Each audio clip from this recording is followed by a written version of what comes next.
Go find your basket of fruit and pick out an apple you think looks good. Now, using a sharp cutting knife, carefully cut the apple at a slight diagonal so that it slices right through the center of the apple core. While we're here, let's save 2 of the seeds because we'll be needing them later. Now that we've got our 2 halves, let's take the side that still has the bottom attached and place it face down on a cutting board. We'll need to place 2 butter knives perpendicular with the top and bottom of the apple. Now we can carefully cut down along one side of the apple core until the knife bottoms out on our makeshift spacers, then use the spacers as a guide to gently cut in from the side. When the 2 cuts meet, you'll have an apple wedge that pops right out. And while we're here, let's cut a piece from the other side the same way. Now our goal with these is to cut out 3 more L-shaped wedges about a 1/4 inch thick. And this time, rather than cutting in sideways toward your fingers, try turning the piece over so you can cut downward and meet the first cut at the bottom. Now with a little wiggle, a new apple wedge should break free.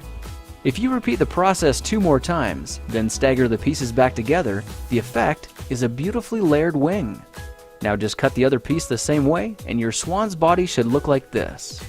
To make a place for the head, all we need to do is carefully cut into the front of the body and gently lift the pieces out to reveal a clean and fairly deep groove. At this point, we can go ahead and grab the other half of the apple and place it between the butter knives like before, but this time we're just going to use them as spacers to cut an even slice off the bottom.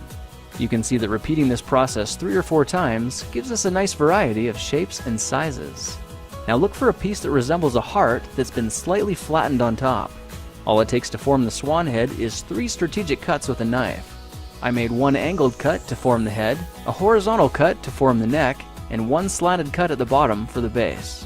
Now you should be able to see how this is coming together, and to clean it up a bit, just use your knife to round off the sharp edges.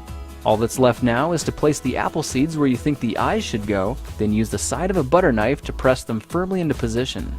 When both eyes look good, simply drop the neck into place, and you're done. You've just created a beautiful and decorative apple swan. I spritzed mine with a bit of lemon juice to help prevent it from turning brown, then put it on display to show off for our dinner guests later that night. If you try using different apples, you'll get a nice contrast of colors, and every bird will look a little bit different.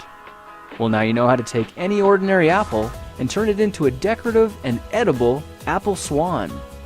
If you like this project, perhaps you'll like some of my others. Check them out at thekingofrandom.com.